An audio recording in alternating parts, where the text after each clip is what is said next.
ৰাস্তা নাই, তেনেকুৱা ধৰণৰ এটা পৰিৱেশ হৈ গৈছে।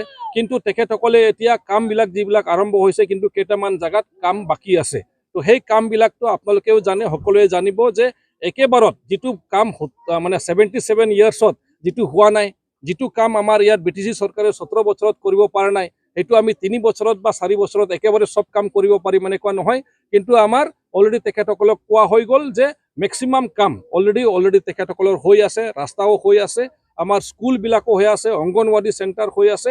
তো তেনেকুৱা ধৰণে JJMৰ প্ৰজেক্টটো অলমষ্ট কমপ্লিট হোৱাৰ দিশত। এতিয়া খোৱা পানীৰ বহুত অভাৱ ইয়াত। তেখেতসকলে সেই অভাৱ অভিযোগটোহে আমাক দিছে, যিহেতু মই প্ৰথমবাৰৰ বাবে ইয়াত আহিছোঁ। মই জাতিটোৰ প্ৰতিনিধি হয় আৰু তেখেতসকলে মোক সেইটো জনোৱাটো উচিত, অত্যন্ত জৰুৰী। সেইকাৰণে তেখেতসকলে মোক জনাইছে আৰু মানে জনোৱাৰ পিছত এতিয়া সেইটোৰ এনচাৰো তেখেতসকলে পাই গ'ল যে বহুতখিনি প্ৰচেছ আগবাঢ়ি গ'ল, বহুতখিনি কাম হৈ গ'ল, বাকীখিনি কামবিলাক আমি অতি শীঘ্ৰে কৰি দিম।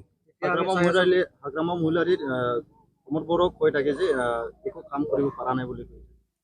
নাই, এতিয়াতো আপোনালোকে মিডিয়াৰ মানুহ, আপোনালোকে যাই থাকে, ৰাস্তা ঘাট হৈ আছে নে নাই ন, স্কুলবিলাক হৈ আছে নে নাই, বাকী উন্নতিমূলক কাম হৈ আছে নে নাই, আপোনালোকেও প্ৰমাণ পাইছে আৰু ৰাইজেও চাইছে। ৰাইজেতো এতিয়াতো আৰু বুৰ্বক নহয় যে তেখেতসকলে আপুনি যিটো ক'ব সেইটোৱে বিশ্বাস কৰিব, মই যিটো ক'ম সেইটোৱে বিশ্বাস কৰিব। তেখেতসকলে নিজৰ চকুত চাব, তেখেতসকলে নিজেই অনুভৱ কৰিব যে কামবিলাক হৈ আছে নে নাই। যদি চৰকাৰ কাম নকৰিলেও হয়, ইমান হাজাৰ হাজাৰ জইনিং কিয় UPPLত হৈ আছে? নিশ্চয় ভাল কাম হৈ আছে বুলিহে জইনিং হৈ আছে। নিশ্চয় UPPL দলে ভাল কাম কৰি আছে, আমাৰ এইখন চৰকাৰে ভাল কাম কৰি আছে বুলি যোৱাকালিতো আমাক থেংকছ গিভিং প্ৰগ্ৰামে ৰাখি দিলে। কেইটামান গাঁৱৰ মানুহৰ মিলি মানে তেখেতসকলে চৰকাৰক BTR চৰকাৰক ধন্যবাদ দিছে, প্ৰমোদ বড়ো ডাঙৰীয়াক ধন্যবাদ দিছে, নিজে অৰ্গেনাইজ কৰিছে আৰু ইমান উলক মালক এটা প্ৰগ্ৰাম কৰিছে। তো সেইটোৱে প্ৰমাণ যে আজি ৰাইজ চাই আছে যে উন্নতি হৈ আছে।